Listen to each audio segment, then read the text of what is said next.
친구들 안녕. 반갑습니다. 항상 시간이 돌아왔죠. 자, 오늘은 네 번째 시간 여러 나라의 성장이라는 제목으로 수업을 진행을 해보려고 합니다. 그래서 지난 시간까지는 고주선을 공부를 해봤고 오늘은 이제 철기 문화를 바탕으로 해서 우리나라에 여러 가지 종류의 국가들이 등장을 합니다. 그래서 뭐 부여, 고구려, 옥저, 동해, 사만 이런 나라들에 대해서 배워볼 예정입니다. 역사를 공부를 하면은 보통 구석기, 신석기, 고조선까지는 잘 따라오는데 여기서 첫 번째 고비가 찾아와요. 많은 학생들이 외울 게 너무 많아요. 라고 하면서 여기서 포기를 하고는 하는데 역사를 공부하면서 여러 번의 고비가 찾아옵니다. 또 이때 고비가 좀 찾아오고요. 그 다음에 또 한 번의 고비가 찾아올 때가 나중에 고려시대 가면 막 정치기구 이런 거 외우는 거였어요. 그럴 때 또 고비가 찾아오고 조선시대도 마찬가지고 여러 개의 고비가 찾아오는데 첫 번째 고비 잘 헤쳐나갈 수 있었으면 좋겠습니다.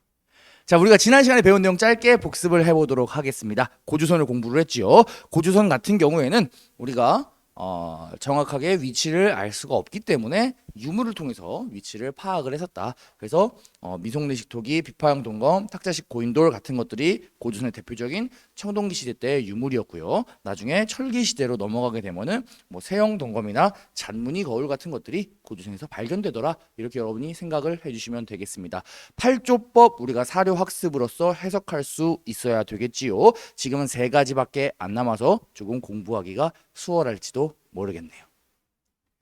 그리고 우리 고주선 같은 경우에는 철기 시대로 접어들면서 더욱더 발전을 했는데 바로 인접해 있는 중국과 때로는 대립하고 그래서 고주선이 처음에 출발했던 요동 지역을 두고 바로 옆에 연나라와 전쟁을 하기도 했지요. 때로는 교류를 하면서 우리가 중국의 돈이었던 명도전이 고주선 땅에서 발견되는 걸 통해서 교류를 알 수 있다고 했죠. 그러면서 성장을 했고 하지만 결과적으로 한나라 중국의 혼란을 통일했던 한나라가 영원의 라이벌이었던 흉노와 대립을 하는 과정에서 고조선과 흉노가 연결되는 것을 막기 위해 한나라의 전성기를 이끌었던 황제 한무제가 대군을 육군과 수군으로 나눠서 보내가지고 결국에 1년여의 싸움을 했지만 내부 분열로 인해 고조선이 멸망했었던 거 여러분이 기억을 할 겁니다.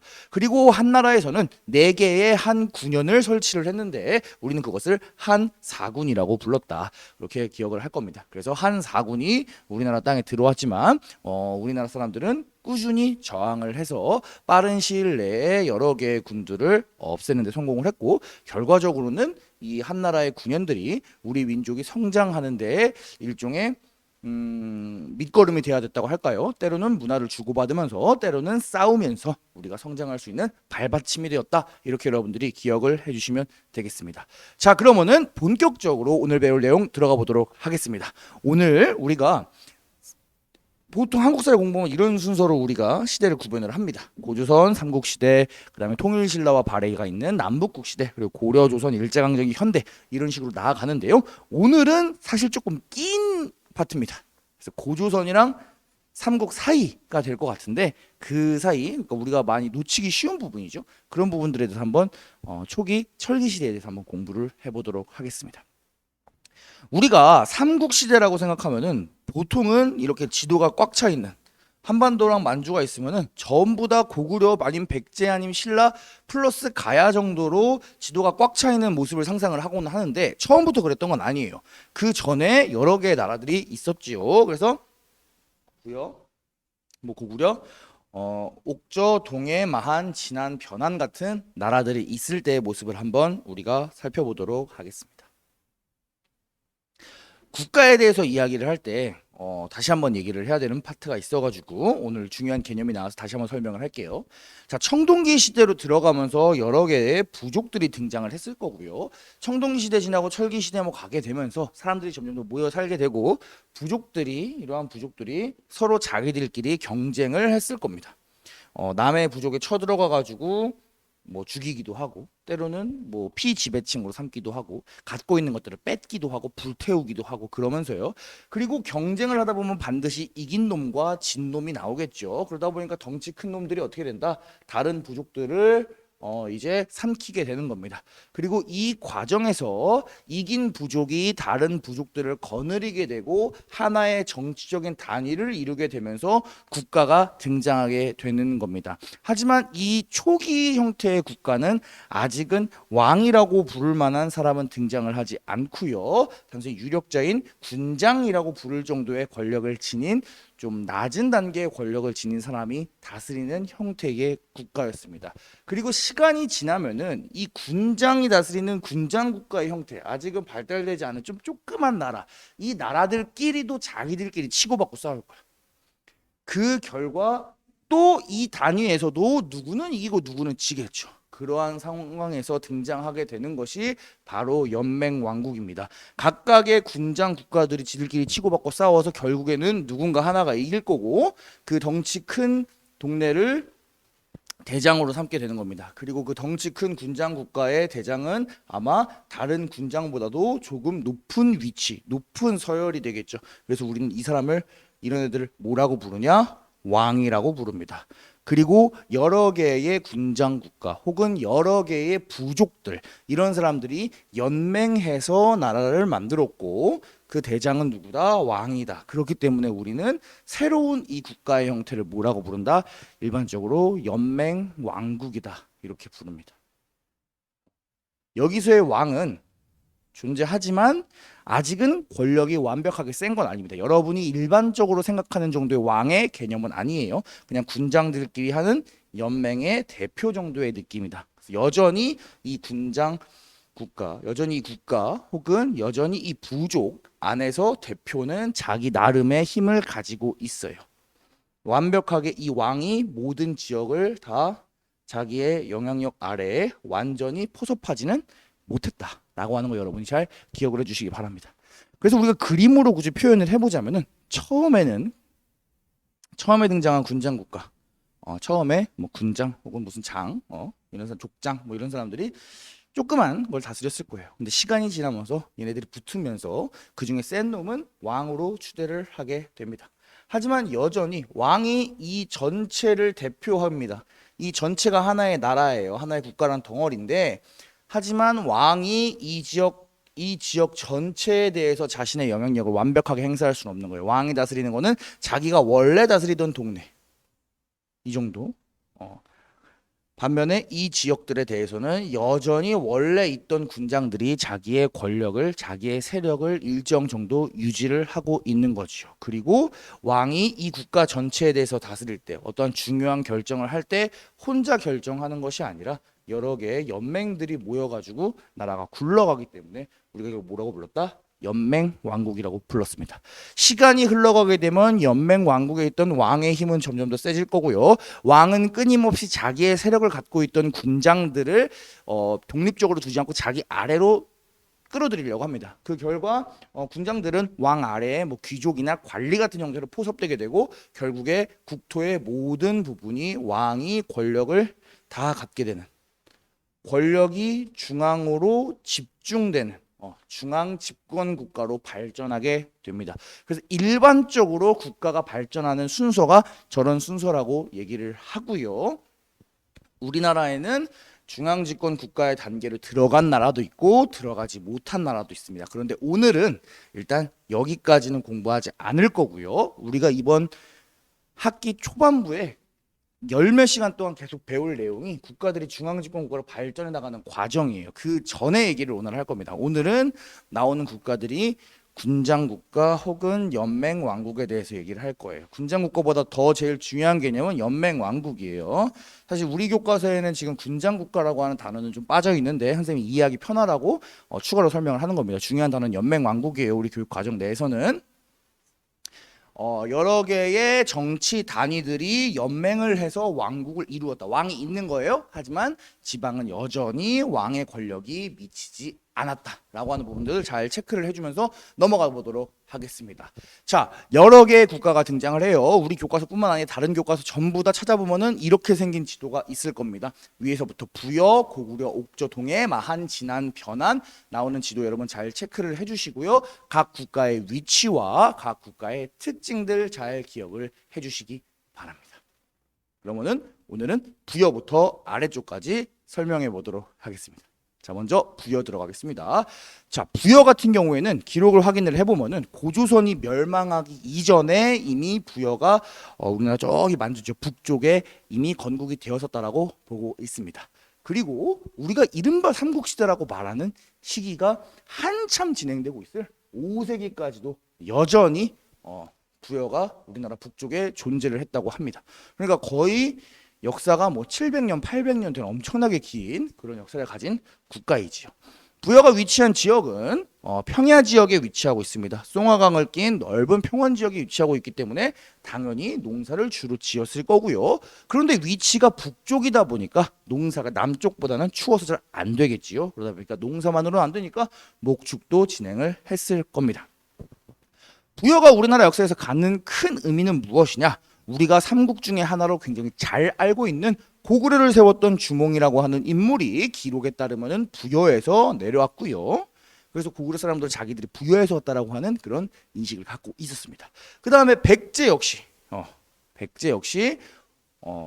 그 뿌리가 고구려에서 온 온조왕이 세웠다라고 얘기를 하기 때문에 백제 사람들도 우리의 조상을 거슬러 올라가면은 부여가 있어라고 하는 부여 계승 의식을 가졌습니다. 우리가 한 5시간쯤 뒤에 배우게 될 백제 성왕 시기에는 부여를 계승하겠다라고 해서 나라의 이름을 백제에서 일시적으로 남부여로 고치기도 했지요. 우리가 부여에 대해서 알아볼 것 중에 특징적인 것은 부여의 형태가 수업 앞부분에 이야기했던 연맹왕국의 형태를 갖고 있다는 겁니다. 부여는 왕이 다스리는 지역이 있고 왕이 다스리는 지역 이외에 4개의 별도의 구역이 있었습니다. 여기에 마가, 우가, 저가, 구가라고 하는 가축의 이름을 딴 관리들이 이 지역을 다스렸는데 마가는 말, 우가는 소, 저가는 돼지, 구가는 개가 되겠습니다. 동물의 이름을 딴 가축의 이름을 딴 관리들이 각각의 지역을 나름대로 다스렸던 거죠. 그래서 왕도 여기에 함부로 개입을 할 수는 없다. 그리고 나라를 굴러갈 때 이 사람들이 다 같이 연맹을 해서 나라를 다스린 거다라고 여러분들이 생각을 해주면 되겠습니다. 그리고 교과서 보면은 제천행사라고 하는 행사 그런 단어가 나올 텐데 제천행사는 제사 지내는 겁니다. 어디다가 하늘에다가 그래서 하늘을 숭배하고 원하는 소원들을 비는 행사입니다. 뭐 제천행사가 부여의 제천행사는 뭐 영고라고 하고 뭐 고구려의 제천행사는 뭐 동맹이라고 하고 뭐 동해 같은 경우에 무천 뭐 이렇게 되게 많이 나오는데 선생님은 개인적으로는 굳이 이름까지는 외울 필요가 있을까라는 생각이 들어요. 뭐 그리고 제천행사가 엄청 독특한 게 아닙니다. 이 시대에는 당연히 제천행사를 했겠죠. 부여 같은 경우에는 목축하고 농사를 지으니까 농사가 잘 되게 해주세요. 가축이 잘 자라게 해주세요. 사냥할 때는 사냥감이 잘 잡히게 해주세요. 이런 것들을 당연히 하늘에다가 빌었을 거고요. 뭐 동해 같은 경우에는 바닷가에 있으니까 물고기 많이 잡히게 해주세요. 농사도 짓겠죠. 농사 잘 되게 해주세요. 뭐 이런 것들 빌었을 거고요. 고구려 역시 비슷한 걸 빌었을 겁니다. 삼한 지역에서도 역시나 농사를 많이 했으니까 농경과 관련된 제천행사 역시 있었을 거고요.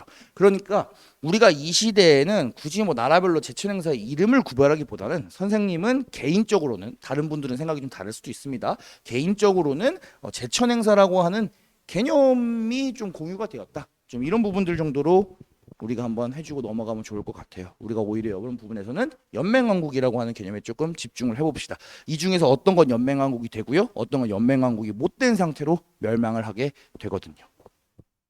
고구려 넘어가 보도록 하겠습니다. 고구려는 좀 익숙하죠, 그죠?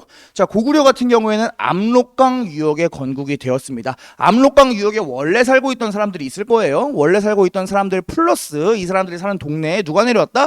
부여에서부터 주몽이 내려왔다. 그래가지고 건국을 했고요. 그런데 이 압록강 유역에는 산이 굉장히 많았나 봅니다. 산이 많다 보니까 농사를 짓기보다는 초반부터 정복 전쟁을 활발하게 했습니다. 우리가 고구려하면 갖고 있는 이미지, 약간 전투적이고 상무적인 그런 이미지들이 전부 다 고구려의 지형에서 왔다 이렇게 생각하면 되겠습니다. 고구려 주변에 우리 지도에 나와 있지 않은 작은 나라들이 이 시기에 굉장히 많아요. 그런데 그런 작은 나라들을 하나하나 전쟁으로 무너뜨려 가고요. 그 다음에 한 나라가 우리나라 고조선 지역에다가 세웠었던 한 사군들, 한 군현들이랑도 끊임없이 싸우면서 세력을 확장해 갔던 것이 고구려 되겠습니다. 고구려 역시 제천 행사를 진행을 했고요.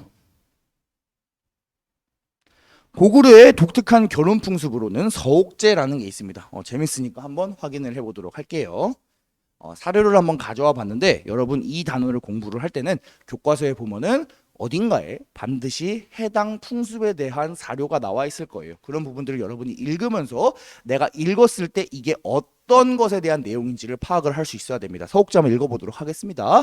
그 풍속은 혼인할 때 말로써 미리 정하고 여자의 집에서 집 안에 본체 뒤편에다가 작은 집을 따로 짓는데 그 집을 서옥이라고 부른다. 우리 옥이 집 옥자죠. 서옥이라서 서옥제예요. 해가 저물 무렵에 신랑이 신부의 집 문 앞에 도착해서 자기 이름을 밝히고 절하면서 신부의 집에 머물기를 청한다. 아들을 낳아서 장성하면 남편은 아내를 데리고 자기 집으로 돌아간다가 되겠습니다. 그러니까 무슨 말이냐? 남편이 결혼할 때 신부의 집에 가서 신부의 집이 이렇게 크게 있을 거 아니에요. 울타리 마당까지.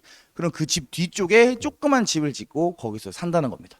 그래서 그 집에서 신부의 부모님이랑 신부의 가족들이랑 하나의 패밀리를 이어서 살다가 나중에 이제 애를 낳아가지고 그 애가 크면은 그제서야 그 신부 집에서 독립을 해서 나간다가 되겠습니다. 그래서 이게 서옥제 되겠습니다. 그러니까 지금이랑은 완전 다른 거죠. 지금은 뭐 결혼을 하게 되면은 보통 둘이 나가서 이제 신혼집을 차리고 나가게 되는데 고구려 때는 그런 게 아니라 신랑이 신부 집으로 들어갔다. 그래서 상당히 오랜 기간이죠. 애를 낳아가지고 애가 장성이라고 하면 엄청나게 클 때까지니까 상당히 오랜 기간 신부 집에서 있었다. 됐습니까? 넘어가 보도록 하겠습니다. 고구려 역시 초창기에는 연맹왕국의 형태입니다.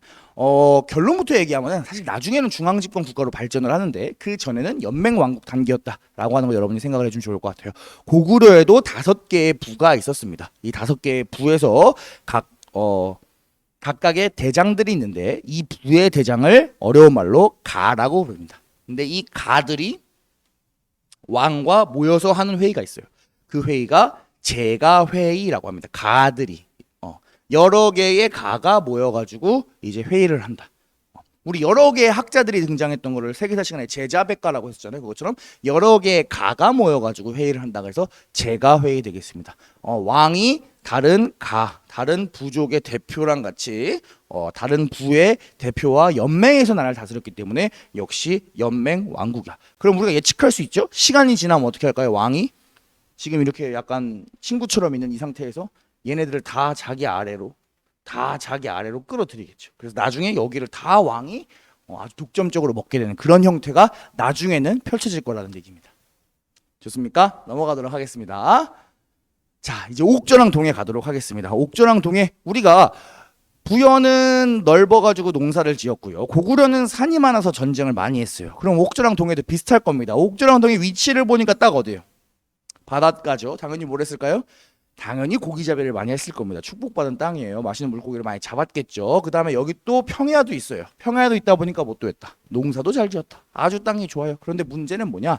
옥저랑 동해의 이웃집 사촌이 누구냐? 싸움을 미친 듯이 좋아하는 친구였어요. 그러다 보니까 고구려가 심심하면 쳐들어옵니다. 그러면 옥저랑 동해가 위치도 좋은데 고구려랑 좀 싸우고 고구려한테 반항하면 안 되나요? 그러기가 힘들었습니다. 왜냐? 옥저랑 동해에는 당시에 왕이 없었어요. 발전이 느렸습니다. 옥저랑 동해는 군장 국가 단계였어요. 연맹 왕국으로까지도 발전하지 못했어요. 그러다 보니까 대처하는 게 힘들었을 거야. 예를 들어서 고구려에서 전쟁을 한다고 칩시다. 고구려에서 만약에 왕이 옥저랑 전쟁할 것을 결정을 했어. 그러면 왕이 제가회의를 소집을 할 겁니다. 여러 개의 부의 가들이 모여가지고 지금부터 옥저를 쳐들어갈 건데 언제 어떻게 쳐들어가면 좋을지 우리 한번 얘기를 해봅시다. 그러면 각 가가 뭐 우리는 병력을 몇 명을 내겠습니다. 뭐 우리는 뭐 먹을 거를 얼마나 싸우겠습니다. 뭐 우리는 뭐 미리 언제 가서 기다리겠습니다. 뭐 이런 식으로 딱 회의를 해가지고 체계적으로 연합을 해가지고 한 목소리로 쳐들어갈 수 있을 텐데 고구려가 계속 와 쳐들어가면 옥저나 동해 이런 애들은 하나의 어떠한 일관되어 있는 정치체를 이루지 못했기 때문에 그거에 대한 대처가 미흡할 수밖에 없겠죠. 뭐 그걸 쳐다보면 여러 개의 부족들끼리 그냥 뭐 와 오나보다 뭐 이런 식으로 하지 않았을까라고 한번 생각을 해봅니다. 결국에 옥저랑 동해는 고구려가 점점 더 커지면서 고구려에게 흡수당하게 됩니다. 자, 옥저랑 동해를 좀 따로 이야기를 해보자면 둘 다 서로 다른 풍습이 있습니다. 옥저 같은 경우에는 민며느리제라고 하는 풍습이 있는데 민며느리제는 어떻게 보면 고구려의 서옥제의 반대다라고 생각하면 돼요. 서옥제는 고구려 같은 경우에는 남자가 여자 집으로 간다면 민며느리제는 며느리 여자가 남자 집으로 가는 겁니다. 그런데 그냥 가는 게 아니라 아주 어릴 때 가요. 그래서 민며느리. 그래서 우리로 따지면은 아주 학생일 때 혹은 더 어릴 때 아주 어린 여자 아이가 집안끼리 혼인하기로 결정이 된다면은 남자 집으로 미리 가서 남자 집에서 같이 생활하면서 커서 그 집에서 나중에 결혼을 하는 겁니다. 그러니까 어릴 때부터 데리고 와서 키우다가 성인이 되면 결혼을 하는 거예요.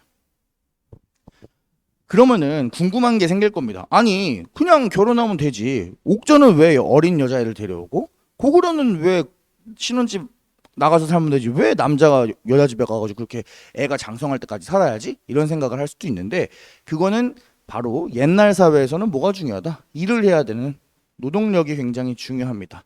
서옥제라 그래가지고 남자가 여자 집에 가가지고 집 지고 산다 그래서 그 사람이 그냥 거기서 가만히 있는 거 아닐 거예요. 그 여자의 패밀리에서 뭔가 일이 있을 때 도와주어야 할 거고요. 민며느리제라 그래가지고 어린 며느리를 데려왔을 때 얘 그냥 가만히 키워주는 거 아닐 거예요. 어린 며느리가 그 집에서 어렸을 때부터 밥하고 빨래하고 온갖 일들을 다 했을 겁니다. 그러니까 한 패밀리에 한 명의 노동력을 더해준다라고 하는 의미가 있는 겁니다. 그래서 사회적으로 고구려는 남자가 가서 일해주기로 옥저는 여자가 와서 일해주기로 약속을 한 거죠. 그래서 노동력을 교환한다라고 하는 의미의 풍습이다 이렇게 생각을 해주시면 되겠습니다. 옥저는 결혼 풍습 이외에 장례 풍습도 특이한 게 있는데 가족 공동묘라는 게 있었습니다. 가족 공동묘라고 하는 것은 무엇이냐? 가족들이 죽었을 때 한 명 한 명 죽을 때마다 임시로 묻어놨다가 살이 썩고 뼈만 남으면 그 뼈는 하나의 가족별로 꽉 상자를 만듭니다. 그 상자 안에다가 다 넣어가지고 가족을 공동으로 이거를 보관하는 그런 풍습이 가족 공동묘, 가족 공동 무덤이 되겠습니다. 자, 동해 같은 경우에는 책화라고 하는 풍습이 있는데 이름에서는 전혀 무슨 풍습인지 알 수가 없기 때문에 사료를 한번 살펴보도록 하겠습니다. 산천을 중시하여 산과 강마다 경계가 있어 함부로 들어가지 않는다. 다른 부족의 영역을 침범하면 노비나 소, 말 등으로 배상을 하였다. 그죠? 동해가 연맹 왕국 단계로 발전하지 못했다라고 하는 것을 우리가 이 사료에서도 바로 알 수가 있지요. 다른 부족끼리 서로 침범하지 않는다. 그럼 같은 나라로서의 어떠한 동질감보다는 부족끼리의 그 차별이나 부족끼리의 다른 이런 느낌들이 더욱더 강했다라고 하는 겁니다. 그죠? 좀 더 분리되어 있는 느낌이 강한 거지. 그러다 보니까 군장국가에서 다음 단계로 넘어가지 못한 게 아닐까라고 하는 것들. 그래서 우리가 책화 역시 동해의 풍습으로 잘 기억을 해두도록 합시다. 자, 오늘의 마지막 부분인 삼한으로 넘어가 보도록 하겠습니다. 삼한이라고 하는 것은 마한, 진한, 변한이라고 하는 세 개의 한이 있기 때문에 삼한이에요. 그런데 이 마한, 진한, 변한도 한 개의 나라냐? 아닙니다. 마한 아래는 조그만 나라들이 54개가 있었고요. 변한 아래는 12개, 진한 아래는 12개의 나라들이 있었다고 합니다. 이 나라들이 각각 커다란 일종의 연맹체를 맺었을 때 그 덩어리를 마한, 그 덩어리를 변한, 그 덩어리를 진한이라고 부르는 겁니다. 그리고 마한, 진한, 변한을 같이 있을 땐 얘네들이 그 중에서 그나마 힘이 가장 센 애가 마한 지역에 있는 목지국이라고 하는 애였다고 합니다. 얘가 그냥 대표 역할을 했다. 뭐 그렇게 생각을 해주시면 될 것 같아요. 근데 그런다 그래서 무슨 여기 동네가 뭐 목지국의 지배를 받는다. 뭐 이런 개념은 또 아니고요. 되게 굉장히 느슨한 여러 개의 나라들이 이 아래에 있었다. 이렇게 생각을 해주시면 되겠습니다. 우리나라 남부 지역이다 보니까 북쪽보다 확실히 따뜻하겠죠? 당연히 농사가 잘 됐고요. 농사를 지으니까 하늘의 제사도 열심히 지냈을 겁니다. 마한, 변한, 진한 중에는 변한 지역 같은 경우에는 특히 철이 발달해서 바다 건너에 있는 일본이나 아니면은 이쪽에 낙랑군이랑 철을 교류를 했다고 합니다. 삼한 지역의 특이한 거는 삼한에 제사장을 이야기를 해야 되는데 보통은 재정 일치 사회였던 당시 고대 국가들과 달리 사만에는 제사장이 별도로 있었는데 이 제사장이 바로 하늘에 제사 지낸다 그래서 천군이 되겠습니다. 천군이라는 제사장은 왕도 함부로 군장도 함부로 개입할 수 없는 소도라고 하는 특수구역, 제사를 위한 특수구역을 다스렸던 사람이 이 천군인데 정치 권력이 제사 권력, 종교 권력에 개입할 수 없다라고 하는 점에서 우리는 이 사만사회가 재정 분리 사회다 이렇게 얘기를 했습니다. 우리가 여태까지 신권 정치나 재정일치 많이 얘기를 했을 거예요. 뭐 이집트의 파라오, 상나라의 갑골문, 단군 왕검의 고조선 이런 것들 우리가 재정일치, 신권정치 이런 식으로 많이 공부를 했었는데 그와 별개로 오늘 공부를 하게 될 사만의 천군, 소도 안에 천군 이러한 개념은 재정 분리를 얘기하는 건다. 왜? 천군이 제사 지낼 때 군장이 왕이 개입할 수 있다 없다? 없다. 제사와 정치가 분리돼 있다. 이렇게 여러분 생각을 해주시면 되겠습니다. 자, 소도 앞에는 큰 나무들을 많이 심었다라고 하는데, 그러니까 나무 기둥 같은 걸 박았다라고 하는데 이 신성한 지역에 박아놓은 기둥들이 지금의 솥대로 발전했을 거다라고 하는 것이 일반적인 해석입니다. 우리가 솥대를 보게 되면 위에 새가 있지요. 새는 예전부터 땅에도 있고 하늘도 있고 그러니까 하늘과 땅을 연결하는 약간 메신저 같은 느낌의 동물이었는데 그런 신성한 동물들을 나무 위에 장식을 하는 솥대로 나중에 소도가 발전하지 않았나라고 사람들이 생각을 하고는 합니다. 사만 같은 경우에는 각각 마하는 나중에 백제, 변하는 가야, 진하는 신라로 변하게 되는데 얘네들이 뿅 하고 변신하는 게 아니라 마한 같은 경우에는 마한 안에 있었던 조그만 여러 개의 나라 중에 하나였던 백제국이 세력을 키워가면서 나머지 지역을 먹는 거고요. 변한 역시 변한 안에 여러 개의 나라가 있었는데 이것들이 가야 연맹체로 조금씩 전환되는 거고요. 신라 같은 경우에도 원래 진안의 여러 개의 작은 나라 중에 하나였던 사로국이라고 하는 나라가 점점 다른 지역을 먹어가면서 세력을 키워나가서 이제 결과적으로 진안이 신라가 되고 변한이 가야가 되고 마한이 백제가 됐다는 거지. 뭐 지금부터 마한 나라 이름을 백제로 바꾸겠습니다. 이런 식으로 변화하는 것이 아니다라고 하는 것까지 여러분이 체크를 해주면 좋겠습니다.